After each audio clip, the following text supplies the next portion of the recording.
নিয়ে বলা হচ্ছে যে বাবু এই দিন আমাদের মালিধার গ্রামের হরিবাসর, আপনাকে নিমন্ত্রণ রইল। তার হলেন আহুত। অনাহুত যারা জানে না কোথায় হরিবাসর হচ্ছে, লোকমুখে খবর পেল মালিধারে হরিবাসর হচ্ছে, খবর পেয়ে হরিবাসরে এসে উপস্থিত হয়েছেন, তারা হলেন অনাহুত। আর রবাহুত যারা জানে না কোথায় হরিবাসর হচ্ছে, মাইকে খোল করতালের আওয়াজ কানে যেতেই হরিবাসরে এসে উপস্থিত হয়েছে, তারা হলেন রবাহুত। তাই অধ্যকার মুহূর্তে শ্রী শ্রী হরিবাসরে আহুত, অনাহুত এবং রবাহুত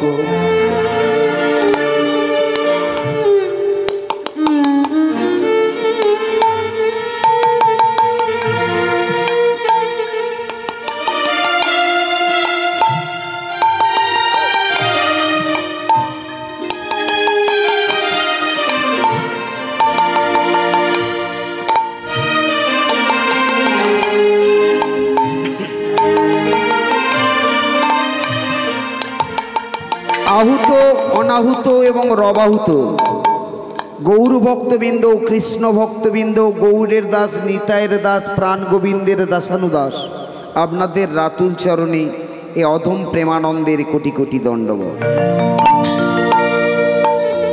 আর আশের উপবিষ্টা আদ্যাশক্তি স্বরূপিণী আমার মা ও মাসিরা, আপনাদের রাতুল চরণে রইল এ অধম প্রেমানন্দের কোটি কোটি দণ্ডবত। আর আসরের উপবিষ্ট ছোট ছোট ভাই ও বোনেরা, তাই আমার বন্ধুবর্গ, তোমাদের জন্য রইল প্রীতি, শুভেচ্ছা ও আন্তরিক ভালোবাসা। অধ্যকার মহতি শ্রী শ্রী হরিবাসরে যে হরিকথা গুণান কীর্তন করিতে আসিয়াছি,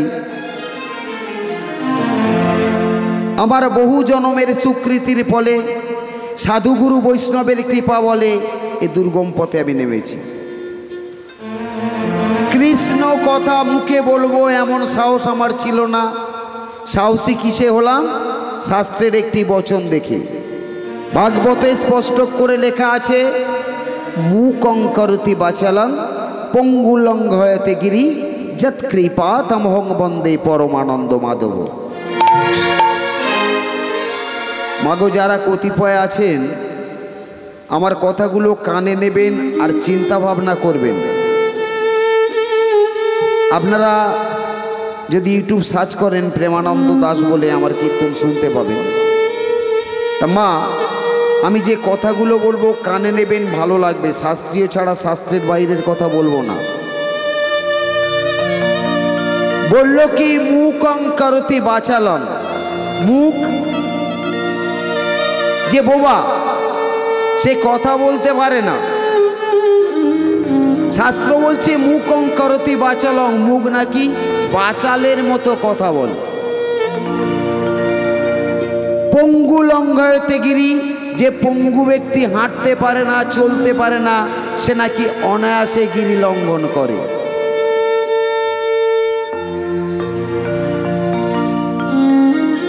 যৎ কৃপা তমহং বন্দে পরমানন্দ মাধব। যদি কি না আমার মাধবের কৃপা হয়।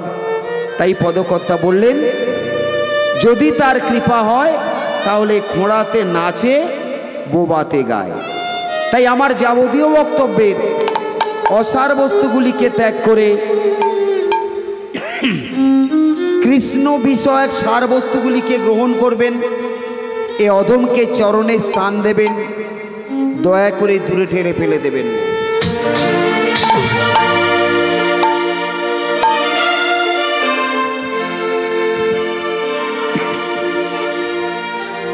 আরে নাম ভজ, নাম চিন্ত, নাম করো সার।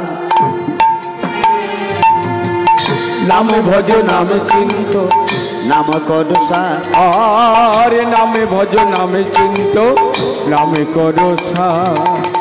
নাম ভজ, নাম চিন্ত, নাম করো সার। আরে নামে ভজ, নামে চিন্ত, নামে করো সার। কৃষ্ণ নাম বিনা জীবের গতি নাহিয়া।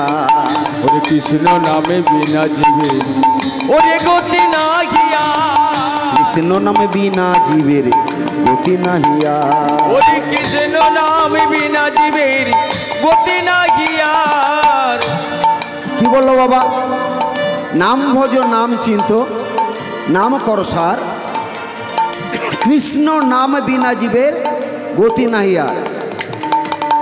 আমি যে পাড়াতে থাকি, আমার বর্তমান ঠিকানা নবদ্বীপ। এখানে আমার একটা গ্রাম আছে, সেখানেও থাকি। পাড়ার ছেলেরা বললো, ও দাদা, নাম যদি ভজন করি, নাম যদি গাই, তাহলে ফল কি ফলবে? আপনার মতো খোল কর্তাল নিয়ে দাঁড়ে দাঁড়ে ভিক্ষা করতে হবে। তাই নাম আমরা বলবো না, আমরা এমন বস্তু বলবো, এমন কাজ করব, যেটা হলে গাড়ি হবে, বাড়ি হবে, টাকা হবে, পয়সা হবে। তাই বললো আমরা নাম ভজবো না। যুবক ছেলেরা আমার গানের পিছনে কলম দিল, কি টাকা ভজ টাকা চিন্ত টাকা করো সার। আরে টাকা ভজ টাকা চিন্ত টাকা করো সার। টাকা ভজ টাকা চিন্ত টাকা করো সার। আরে টাকা ভজ টাকা চিন্ত টাকা করো সার। টাকা ছাড়া পৃথিবীতে সবই অন্ধকার। ওরে টাকা ছাড়া পৃথিবীতে সবই অন্ধকার। টাকা ছাড়া পৃথিবীতে সবই অন্ধকার। ওরে টাকা ছাড়া পৃথিবীতে সবই অন্ধকার। কি বললো বাবা? টাকা ভজ টাকা চিন্ত টাকা করো সার। আচ্ছা বাবা, এই যে এত বড় হরিবাসর হচ্ছে, টাকা না হলে কি হরিবাসরটা হতো? টাকা হলে গাড়ি হবে, টাকা হলে বাড়ি হবে, টাকা হলে হরিবাসর চলবে। তাই টাকা ভজনা করব, অন্য কিছু ভজনা করব না। দেখুন বাবা, অর্থ পরমার্থ, আবার অর্থ অনর্থের মূল। অর্থ পরমার্থ কোথায়? এই যে লক্ষ লক্ষ টাকা এই হরিবাসরে আপনারা ব্যয়িত করছেন, যারা যে ক পয়সা যত টাকা হরিবাসরে দিয়েছেন, সে টাকাটা পরমার্থ। আর টাকা নিয়ে যেখানে মারামারি, হানাহানি, কাটাকাটি, লোফালুফি, সেখানে অর্থ অনর্থের মূল। টাকা ভজ টাকা চিন্ত টাকা করো সার। আর টাকা ভজ টাকা চিন্ত টাকা করো সার। টাকা ছাড়া পৃথিবীতে সবই অন্ধকার। ওরে টাকা ছাড়া পৃথিবীতে সবই অন্ধকার। মাগো, যে কজন এসেছেন আজকে, আমাদের নায়ক পক্ষ আমাকে বলেছেন এখানে নাকি পর্যায় গান চলছে। তা আমার ভাগে পড়েছি সূর্য পূজা। মাগো, এটা সূর্য পূজা ছোট্ট লীলা, কিন্তু এর মধ্যে অনেক বোঝার জিনিস আছে। যারা শুনবেন মন দিয়ে শুনবেন, দয়া করে যারা বসেছেন, যদি বাড়ি কাজ থাকে বাড়ির কাজে চলে যান, বসে উঠে যাবেন না। কেননা সূর্য দেবতার পূজা করতে করতে উঠে গেলে মা ফল ভালো হবে। তার একটা কথা কি মা, এই সূর্য দেবতার পূজা কে করেছিলেন? আমাদের রাধারানী। সূর্য পূজার ছল করে কাকে পূজা করেছিলেন? পূজা করেছিলেন সেই গোবিন্দকে। আচ্ছা, আপনারা যারা পূজা করেন, অনেকেই বলেন আমি কালী পূজা করি, অনেকে বলেন মহাদেবের পূজা করি, অনেকে বলেন কৃষ্ণ পূজা করি। সারে কিন্তু দেখবেন সবাই কিন্তু সেই তাকে পূজা করছেন। যত ব্রাহ্মণ পূজা করুন না কেন, সর্বে শেষে কি বলে? নমো ব্রহ্মণ্য দেবায় ওরে দেবায় গো ব্রহ্মণ্য হিতায় চ জগদ্ধিতায় কৃষ্ণায় গোবিন্দায় নমো নমো। ওরে গোবিন্দায় নমো নমো। পূজা যত করুন না কেন, যে পূজা করুন, সব সময় মন্ত্র গিয়ে ঠিক তাকে বলা হচ্ছে। কিছু মন্ত্র দেবতাদের নাম করা হচ্ছে, আর যাবতীয় জিনিস যাচ্ছে সেখানে। সব পূজা শেষ হয়ে গেল, পুরোহিত মশাই বলল নাও সবাই এর মাথায় শান্তি জল দেবো, হাত জোড়ো করে বলো হরে কৃষ্ণ কৃষ্ণ কৃষ্ণ হরে হরে, হরে রাম রাম রাম হরে হরে। বাবু, এই যে আজকে আমরা বললাম নাম আমাদের বলতে হবে, নাম বলতে হবে কেন? ঠাকুরের কাছে কথা দিয়েছিলাম নাম বলতে হবে, প্রত্যেক গায়ক বন্ধুরা বলে যান, কিন্তু নাম বলবো কেন? হরি নামে আছেটা কি? যদি হরি নাম হরে কৃষ্ণ কৃষ্ণ কৃষ্ণ হরে হরে, হরে রাম রাম রাম হরে হরে না বলতে পারি। আবার মাতুয়া গোষ্ঠীরা করেছে যে অত বড় নাম বলতে হবে না, তারা বলছে কেবল খোলকত্তাল বাজছে, আর সেই সঙ্গে কেবল বলছে কি তারা হরি বল হরি বল হরি বল হরি বল হরি বল হরি বল হরি বল হরি বল হরি বল হরি বল হরি বল হরি বল হরি বল হরি। দেখবেন মাতুয়া গোষ্ঠী একটা গামছা পাইয়া এরকম নেচে নেচে হরি বল বল। তারা হরিকে ছোট করে নিয়ে কেবল হরি বল বল। আচ্ছা বাবা, হরি বল যদি বলতে না পারি, তাহলে প্রেম সে সবাই একবার বলুন হরি নামের কথা। হরি নাম বললে কি হবে? অতি ত্রিতাব জ্বালা করেন হরণ, রীতে রিপুগণকে করেন তারণ, নাতে করেন কালিমা নাশন, মোতে মঙ্গল করেন আমার শ্রীমধুসূদন। হরি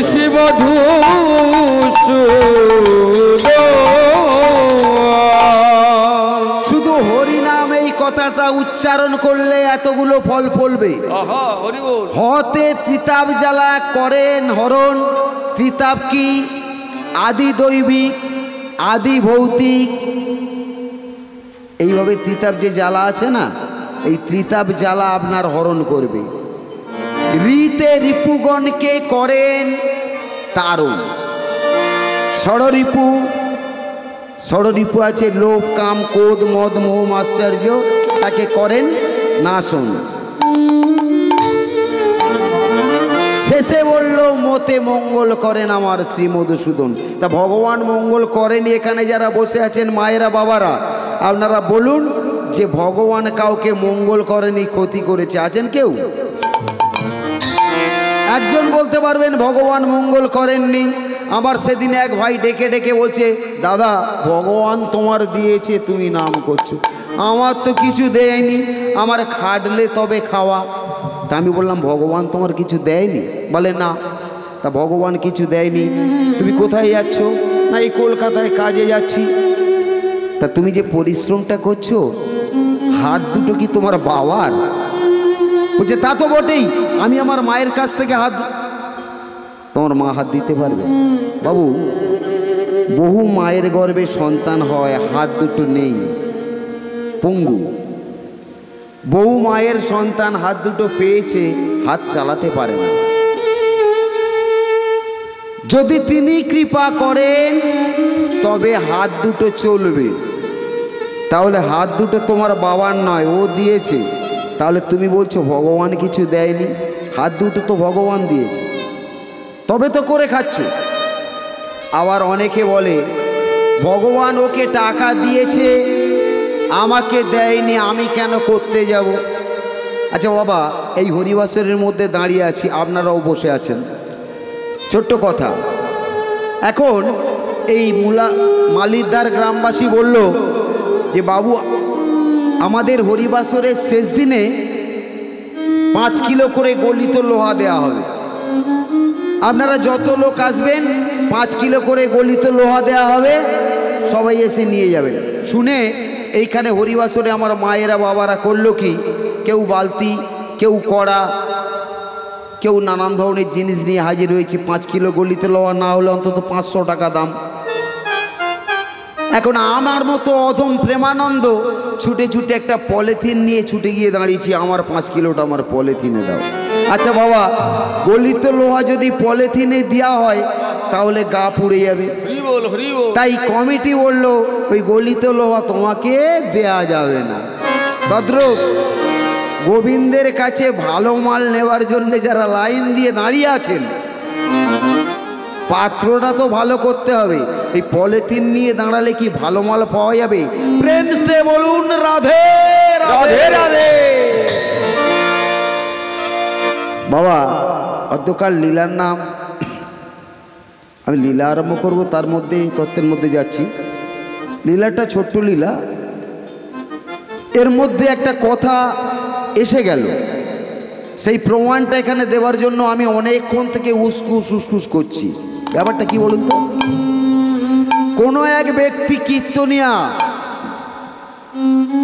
তিনি ফেস করেছেন যে বাবু আপনারা বিবেচনা করে দেখুন, তুলসীর কাহিনী নিয়ে বলেছেন।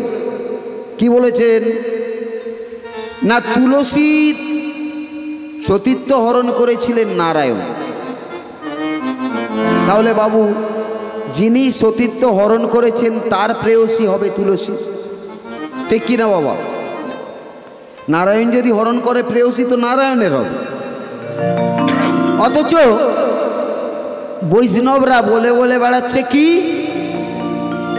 নম নম তুলসী কৃষ্ণ প্রেয়সী। এটা ফালতু কথা নয়।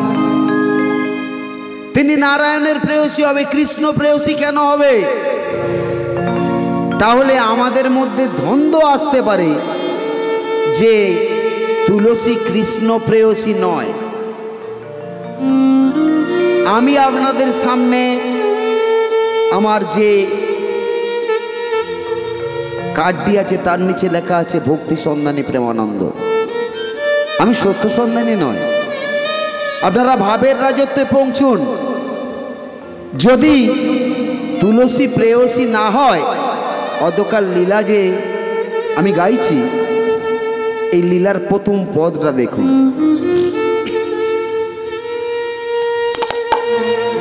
আজ রাধিকা রূপসী লইয়া তুলসী কহিছে মরম কথা। ওরে রাধিকার বসে ওরে লইয়া তুলসী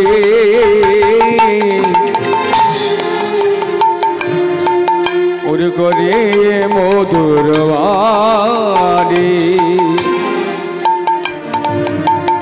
রাধিকা রূপসী লইয়া তুলসী কহিছে মধুর কথা। ওরে রাধিকা রূপসী ওরে লইয়া তুলসী কহিছে মধুর কথা। গতকাল লীলা সূর্য পূজা আমি আরম্ভ করে দিয়েছি। রাধিকা রূপসী লইয়া তুলসী কহিছে মধুর কথা। আজ রাধিকা রূপসী ওরে লইয়া তুলসী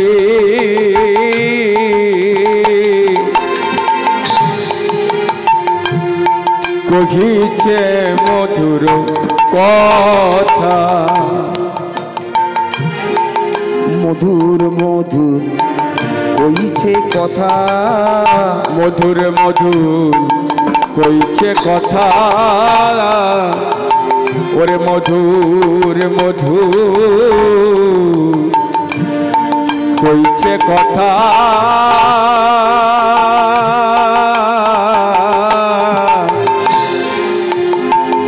আরে মধুর মধুর কইছে কথা। তুলসীকে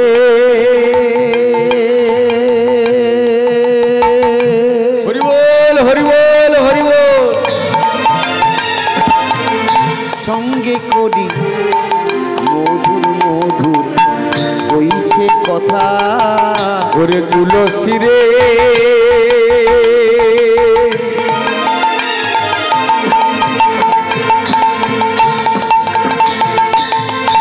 ওরে সঙ্গে লইয়ে ওরে মধুর মধুর কইছে কথা ওরে তুলসী রে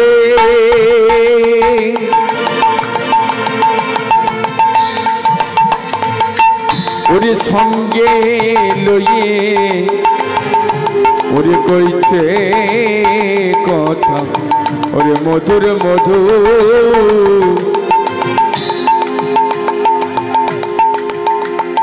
তুলসীকে সঙ্গে ওরে কইছে কথা মধুর মধুর মধুর মধুর কইছে কথা ওরে তুলসী রে সঙ্গে লইয়ে মধুর মধুর কইছে কথা একবার হরি হরি হরি বলে মধুর মধুর কইছে হরি হরি বলে তুলসী রে আরে হরি হরি হরি বলে তুলসী রে ওরে মধুর মধুর ওরে মধুর মধুর কইছে কথা বাবু এখনো বলিনি তুলসী কিসে কৃষ্ণের প্রেয়সী। একদিন প্রভাতকালে রাধারানী করেছেন কি, হঠাৎ করে আমার প্রাণ গোবিন্দের কথা মনে পড়েছে। বিরহে কাতর হয়ে মনে মনে করছেন আমি আমার স্বামীর সঙ্গে কিভাবে মিলিত হব, তার সঙ্গে এখনই আমার দেখা করার দরকার, তার খবর নেয়ার দরকার। তাই পাঠাবে বলে মনে মনে করছে, কাকে পাঠাবে? চারিদিকে সখীদের দিকে লক্ষ্য করছে, কোনো সখী আসে না। এমতো অবস্থায় আজকে এসছে, কাছাকাছি দেখতে পেয়েছে তুলসী এসে হাজির হয়েছে। তাই তুলসীকে দেখতে পেয়েই আজ রাধারানী জড়িয়ে ধরেছে। আজ রাধিকার উপসী লইয়া তুলসী কইছে মধুর কথা, বলে কাননে গমন করো এখনো, ওরে কাননে গমন ওরে করো এখনো,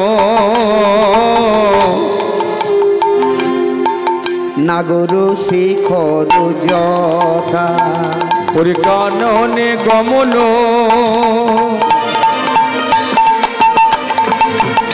ওরে করো এখনো,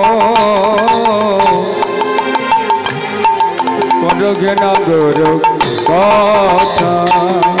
যা তুলসী কাননে যা, যা তুলসী কাননে যা, নাগর শেখর যেথায় আছে, যা তুলসী কাননে যা, ওরে নাগর শেখর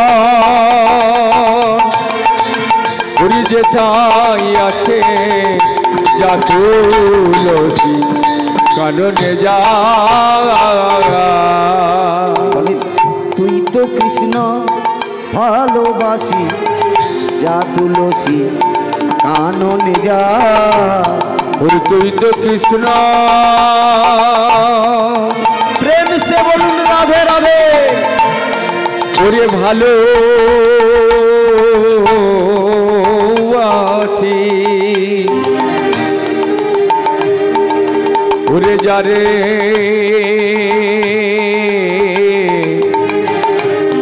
ওরে কালো নে যা। আসতে বাবা, লীলাটা শুরু করেছি, যে কথাটা বলবো বলেছিলাম। তাহলে কি বলল? নাগর শেখর যেথায় আছে, যা তুলসী কাননে যা। তুই তো কৃষ্ণ ভালোবাসিস। রাধারানীর বহু সখী ছিল, তার মধ্যে তুলসী এক সখী। সবাই কৃষ্ণ ভালোবাসতো, আর কৃষ্ণ প্রত্যেককে ভালোবাসতো। প্রত্যেক সখী কৃষ্ণের প্রিয়। তাহলে বাবা তুলসী কৃষ্ণ প্রেয়সী নয়? অনেকে বলছে কি করে কৃষ্ণ প্রেয়সী হবে, উনি তো বিষ্ণু প্রেয়সী। আরো কোটি কোটি প্রমাণ আছে। ভাবতত্ত্বের মধ্যে পৌঁছতে হবে। একটা জিনিস ছুড়ে দিয়ে দিলাম, যুব সমাজ লুবে নিয়ে বলে একদম পারফেক্ট কথা বলেছে।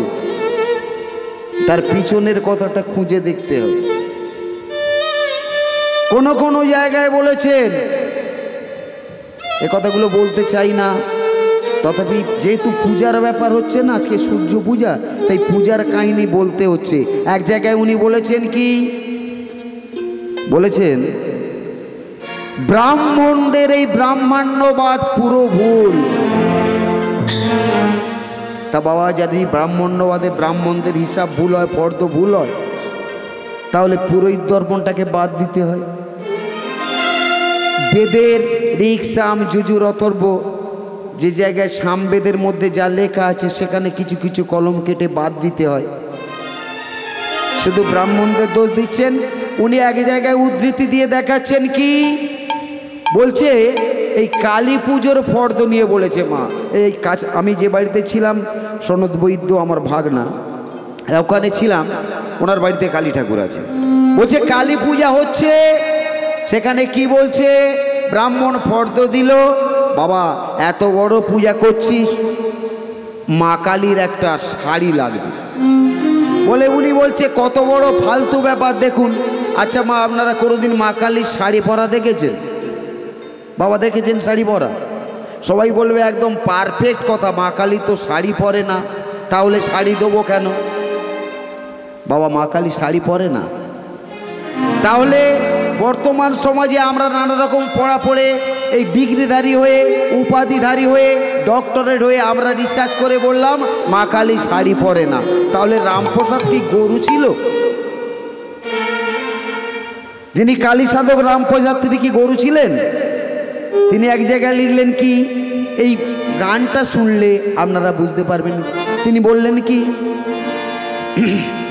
তিনি বললেন, কালো রূপে দিগম্বরী, ওই না কালো রূপে দিগম্বরী, ভুবন করে মোর আলো রে শ্যামা, মা কি আমার কালো। কালো রূপে দিগম্বরী, কালো রূপে দিগম্বরী, দিদিপদ কালো রে শ্যামা, মা কি আমার কালো।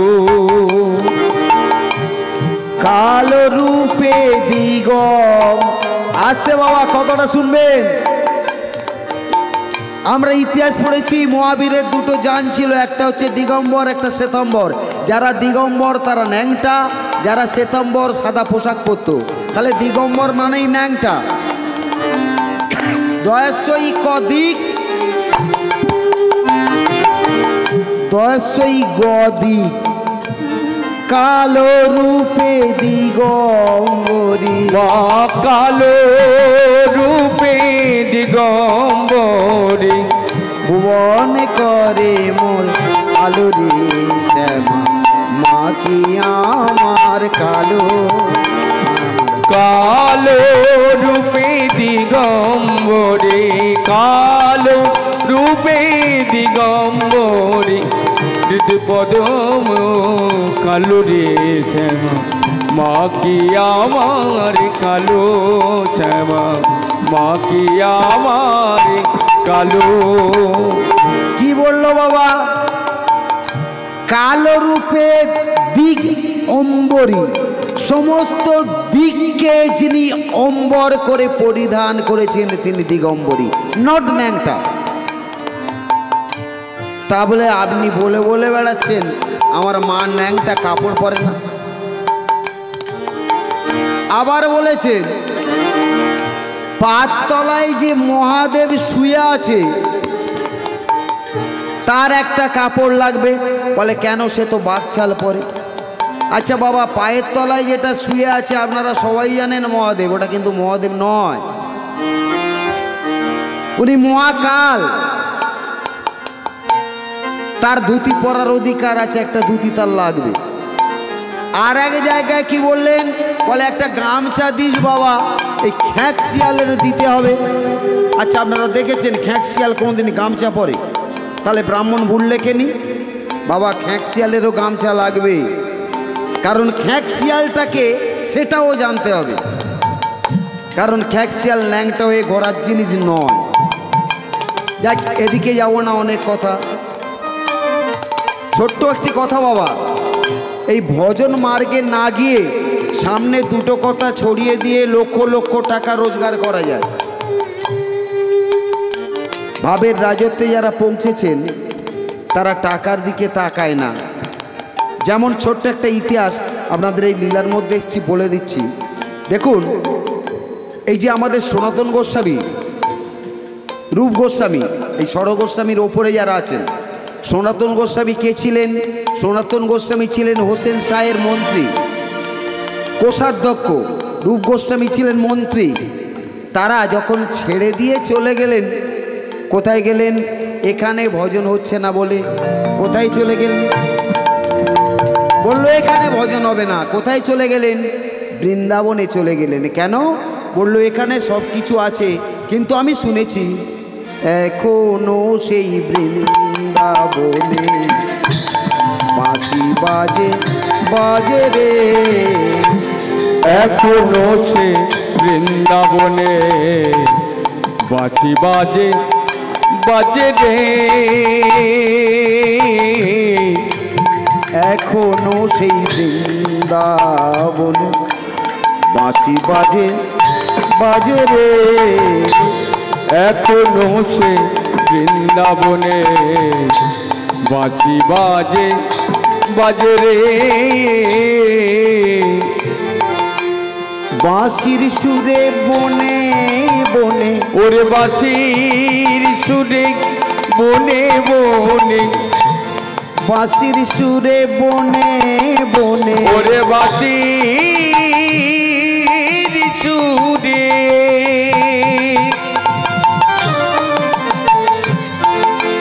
বাঁশির সুরে বনে বনে কত শত ময়ূর নাচে রে। এখনো সে বৃন্দাবনে বাঁশি বাজে বাজে রে। এখনো সে বৃন্দাবনে, এখনো সেই রাধা রানী,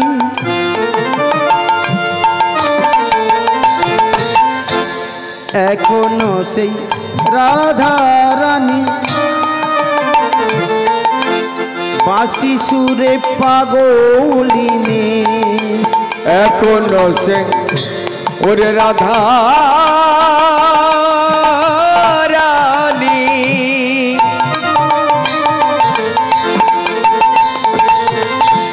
ওরে বাঁশির সুরে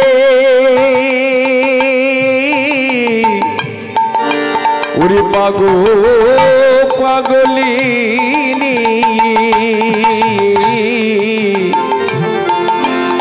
অষ্ট সখী শিরোমণি, ওরে অষ্ট সখী শিরোমণি, নবসাজে রে।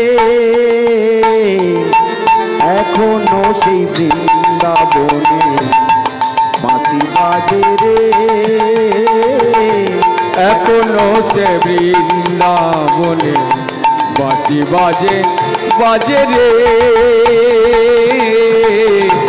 এখনো সে বৃন্দাবনে বাঁশি বাজে বাজে রে।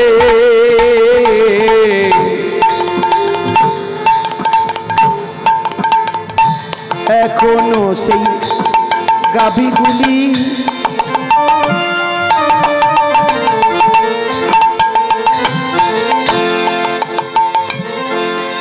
গোচারণে ওড়ায় ধুলে।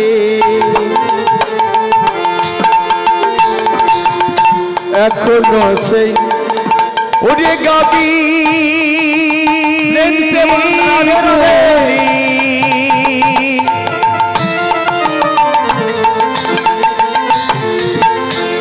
ওরে গোচারণে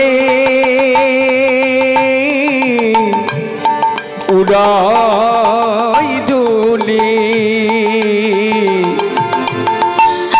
এখনো সেই গাভীগুলি, ওরে গাভীগুলি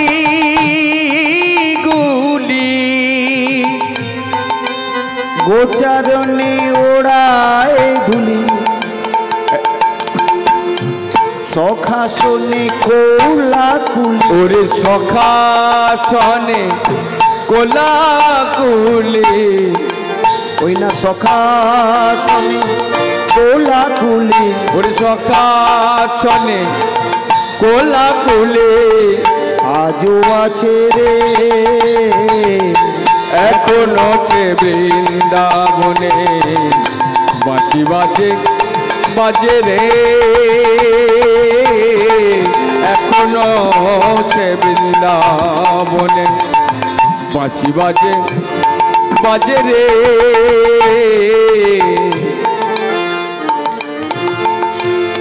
এখনো সেই নীল যমুনা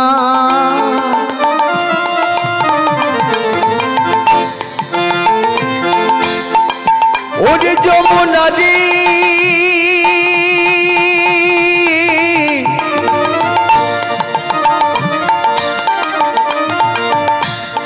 ওরে যমুনা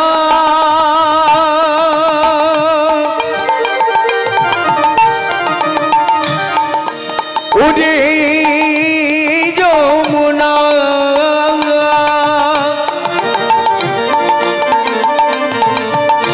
ওরে যমুনা রে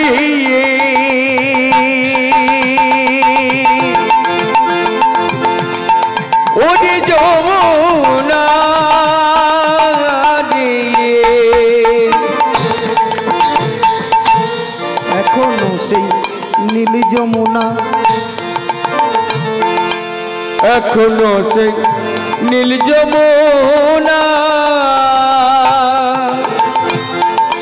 জল ভরিতে যায় ললনায় এখনো সে নীল যমুনা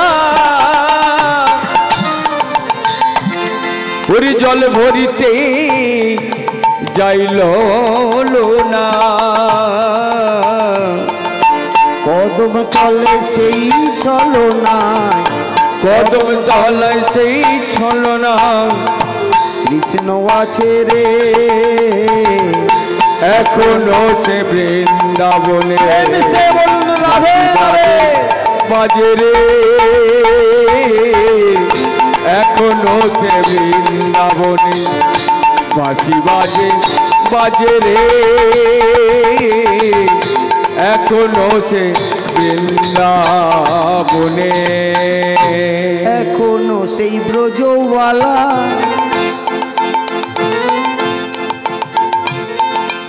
এখনো সেই ব্রজবালা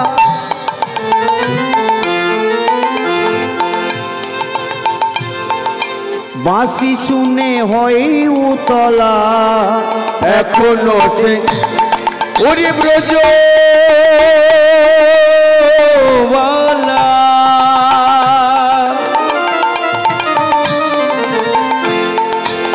ওরে বাঁশি শুনে ওরে হয় উতলা গাঁথে বন ফুল মালা গাঁথে বন ফুল মালা বন মাঝে রে এখনো সে বৃন্দাবনে বাঁশি বাজে বাজে রে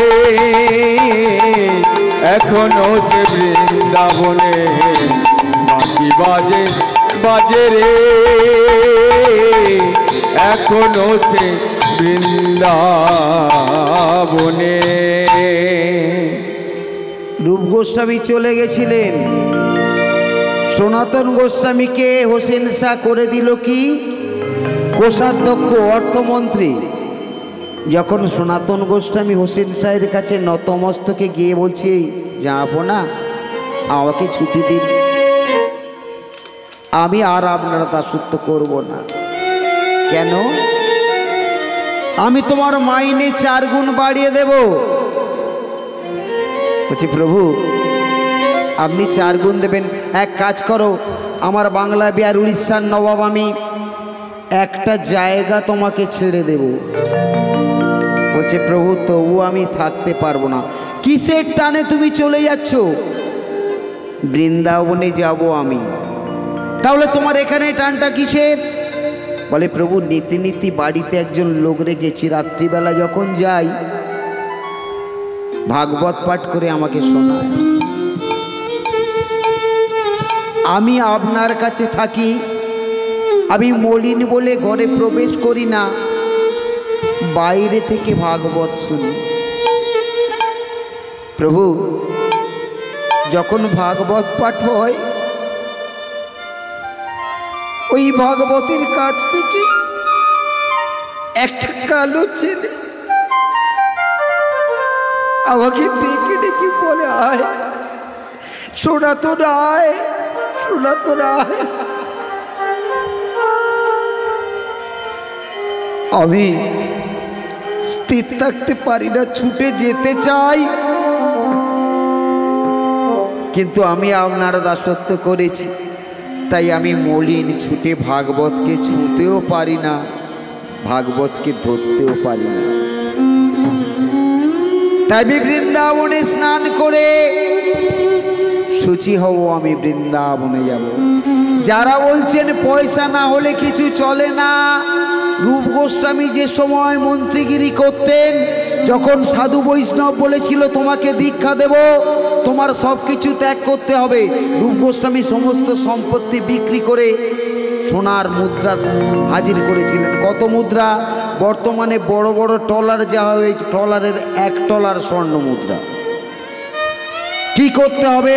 বলে অর্ধেক আত্মীয়দের মধ্যে দিয়ে দাও। বর্তমান সমাজে যারা আছেন, আত্মীয়দের 2 টাকা তো দেয়া দূরের কথা, আপনারা কেবল বলতে শিখেছেন ওকে দেবো কেন, ওর কি নেই, ও এটা আমার নিয়ে নিয়েছে, দেয় না কেন। রূপ গোস্বামীকে যখন বলল অর্ধেক দিয়ে দাও, অর্ধেক দিয়ে দিল। অর্ধেক দিয়ে দাও কুটুমদের, অর্ধেক দিয়ে দিল। আর 4 ভাগের 1 ভাগ বলল ওটা তুমি প্রয়োজনে লাগাতে পারো, সেটা নিয়ে রেখেছিল, সেটা সনাতন গোস্বামীর কাজে লাগবে বলে। সনাতন গোস্বামী বলল আমাকে নীতি নীতি ডাকে, প্রভু আমাকে ছেড়ে দিন, আমি বৃন্দাবনে যমুনায় স্নান করে কৃষ্ণ ভজন করব। আপনারা এখানে বসে আছেন,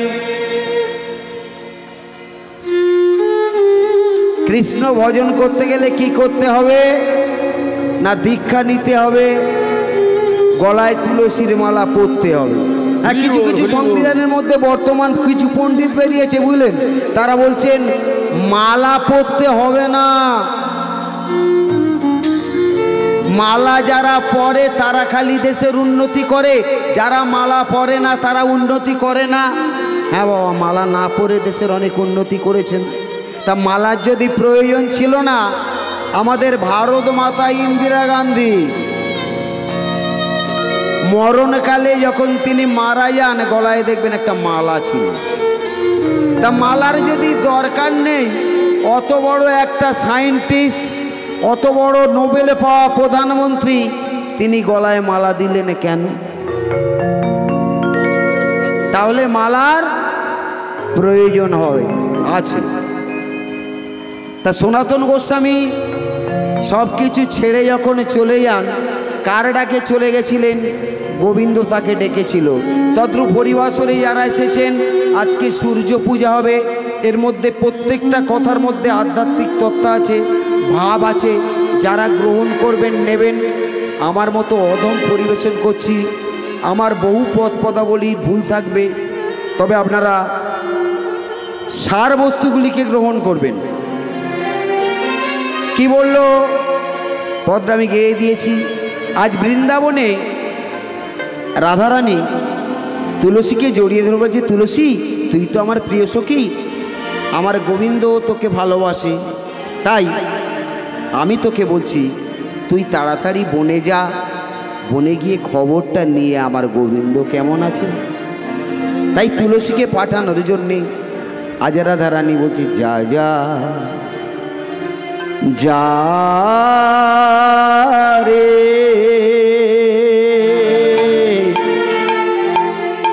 যা তুলসী যা,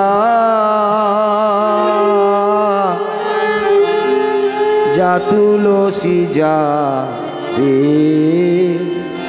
যা তুলসী যা যা যা, যা তুলসী যা যা রে,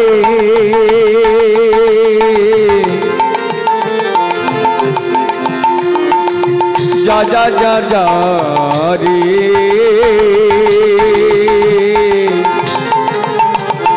যা তুলসী যা রে যা, ওরে যা যা যা যা যা যা রে, যা যা যা রে, যা তুলসী যা, যা যা তুলসী যা রে, যা যা তুলসী যা, যা যা যা তুলসী যা, ওরে যা যা তুলসী যা, যা যা তুলসী যা, যা যা তুলসী যা, যা তুলসী বনে যারে, বধুর কাছে যা, যা তুলসী বনে যা রে, ওরে যা তুলসী যা রে, যা তুলসী বনে যারে, বধুর কাছে যা, যা তুলসী বনে যা রে, বধুর কাছে যা রে, যা তুলসী বনে যারে, বধুর কাছে যা, যা তুলসী বনে যা রে, ওরে বধুর কাছে যা। এমনি ভাবে রাধারানী বিনয় করে বলছে, সখী যা বনে আমার বধুর কাছে যা। কেন যাবি জানিস? কেন পাঠাচ্ছে মা? আমার মায়েদের বোঝার ব্যাপার আছে, বাবাদের বোঝার ব্যাপার আছে। রাধারানী পাঠাচ্ছেন কেন না, বনে গিয়ে বধূ কেমন আছে, কুশল আছে কিনা খবর আনার জন্য তুলসীকে পাঠাচ্ছে। তুলসী যখন যেতে যাবে তখন হাতটাকে ধরেছে রাধারানী, ধরে নিয়ে বলছে, ও তুলসী, তুই তো তাড়াতাড়ি চলে যাচ্ছিস, কিন্তু তাড়াতাড়ি গিয়ে করবিটা কি? বলে কেন, আমি খবর আনবো। বলে খবর যে কোনোভাবে নিলে হবে না। তাই দেখবেন পদ দিল কি সময়, পদ দিল কি সময় বুঝিয়া সরস হইয়া, ওরে সময় বুঝিয়া, ওরে সরস হইয়া, মিলবি না গোর কান, ওরে সময় বুঝিয়া,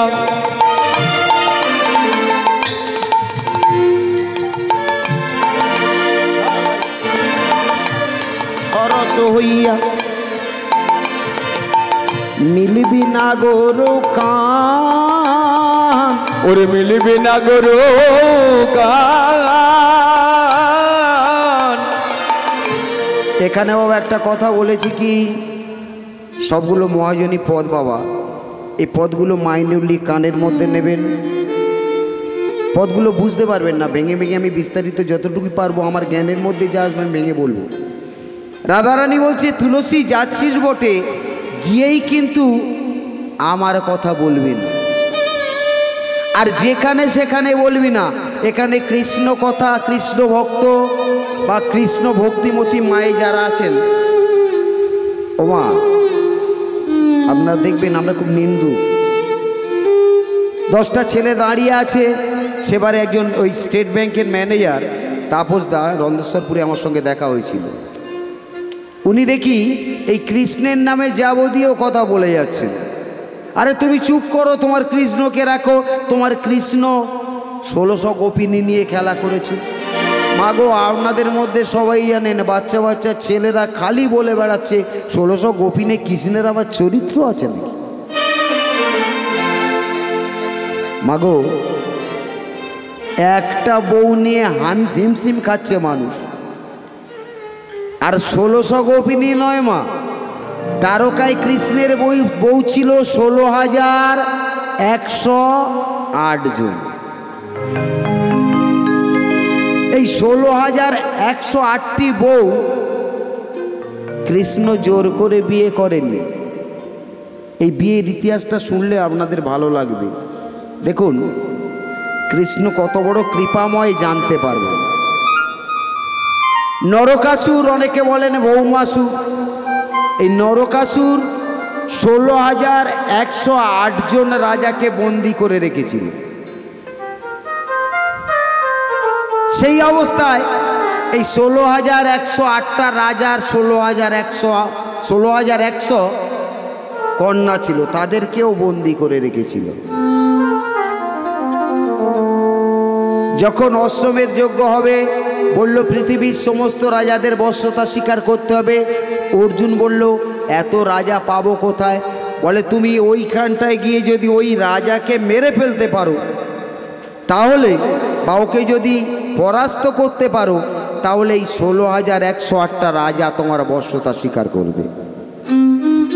তাই কৃষ্ণচন্দ্র অর্জুনকে নিয়ে গিয়ে ওই 16,100 রাজাকে মুক্তি দিলেন, অসুরকে পরাস্ত করলেন। এবার 16,108 রাজা বেরিয়ে সবাই ধন্য ধন্য করলো, যে যার রাজত্বে ফিরে গেল। সমস্ত রাজকুমারীরাও বাবার সঙ্গে যেতে যেতে পথের মাঝখানে 16,108 রাজকুমারী দাঁড়িয়ে মনে মনে করছে, মাগো, বিশেষ করে মায়েদের কথা বলছি। বর্তমান সমাজে যত বলুক প্রত্যেক সরকার, দেশের প্রত্যেকটা মানুষ বলে বলে বেড়াচ্ছে স্ত্রী পুরুষ সমান সমান, স্ত্রী পুরুষ সমান সমান। মেয়েরাও বলতে শিখেছে স্ত্রী পুরুষ সমান সমান সমান। মাগো, গোটা অধিকার আপনারা পাচ্ছেন না। পাচ্ছেন না কেন? মহাপ্রভু যিনি কলিযুগের অবতার, ওমা, এখানে একটা কথা বাবা, আমাকে সেদিন এই আপনাদের এই তালদিতে রেলগেটে সার্ভিস করে আমার এক ভাই বলে, দাদা 10 অবতার আছে, 10 অবতারের মধ্যে মহাপ্রভুর নাম তো নেই। 10 অবতার নিশ্চয়ই আপনারা জানেন, মৎস্য, কুর্ম, বরাহ, নৃসিংহ, বামন ইত্যাদি ইত্যাদি। তাই 10 অবতারে কি মহাপ্রভুর নাম আছে? অথচ বৈষ্ণবরা বলেছে যুগ অবতার, যুগ অবতার। মহাপ্রভু অবতার হলো কি করে? কে দ্বন্দ্ব লাগে না? সঙ্গে সাইড থেকে আরো 10 জন চ্যাংড়া এসে আমাকে বলল, একদম সলিড কথা, মহাপ্রভু অবতারই নয়। আমি বললাম, বাবা তুমি যে 10 অবতারের কথা বলছো, কার 10 অবতার? কার 10 অবতার? 10 অবতার হচ্ছে বিষ্ণু 10 অবতার। আর মহাপ্রভু আমার অবতার নয়, তিনি স্বয়ং কৃষ্ণ। হরি বল, হরি বল। প্রেম সে বলুন রাধে রাধে, রাধে রাধে। আবার তা যাই হোক বাবা, নানান দিকে যেতে যেতে লীলাটা তো করতে হবে। যাই বলছে বাবা, যেখানে ছিলাম তা আজকে সনাতন, মাগো যে কথা বলছিলাম, নারীরা অর্ধেক অধিকার কোথায় পেয়েছে? মহাপ্রভু অর্ধেক দিয়ে গেছেন। এই এত বৈষ্ণব আছে, তাদের মধ্যে 3.5 জন করেছেন। রায় রামানন্দ, স্বরূপ দামোদর, সিকি মাইতি, আর আধখানা বৈষ্ণব হচ্ছে সিকি মাইতির বোন মাধবী। তা বাবা, যিনি স্বয়ং ভগবান আপনাদের আধখানা দিয়ে গেছে। আপনারা যতই বলুন পুরো পাবো, পুরো পাবো, পুরো পাবেন মা। কারা পুরো পাবেন? যারা কৃষ্ণ ভজন ঠিকভাবে করবেন। তা কৃষ্ণ ভজন কি এমনি ভাবে হয়?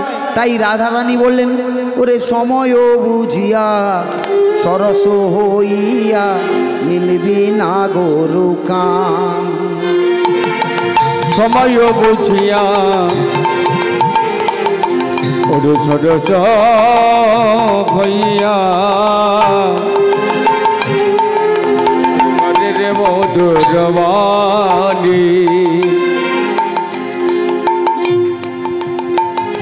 আস্তে আস্তে আস্তে বাবা, একটু স্টপ স্টপ স্টপ।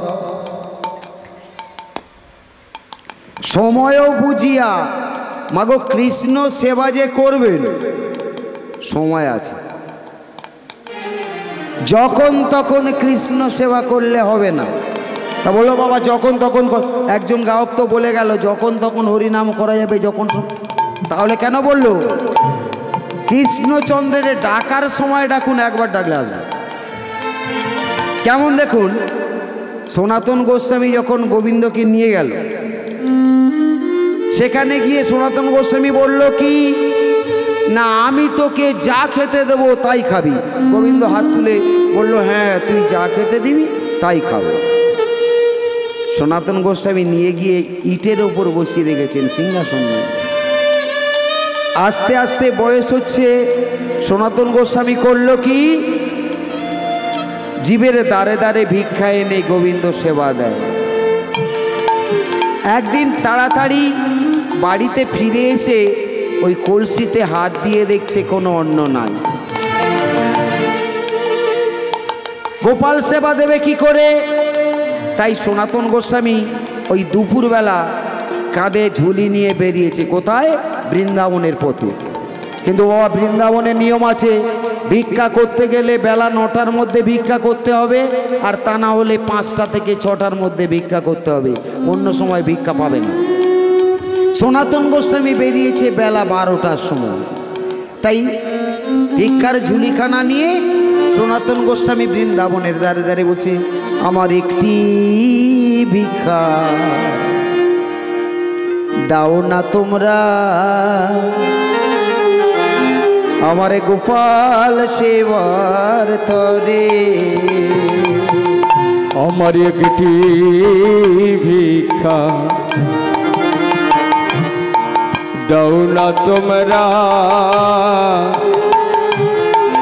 ওরে গোপাল সেবার তরে। আমার একটি ভিক্ষা দাও না তোমরা, গোপাল সেবার তরে।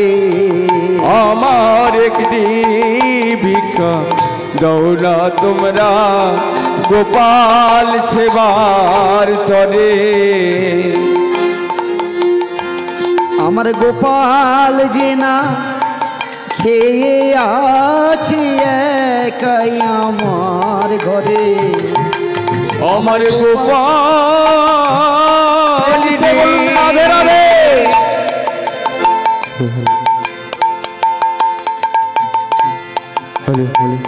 আমার গোপাল যে না খেয়ে আছে একলাই আমার ঘরে। আমার গোপাল দেবা ওরে গো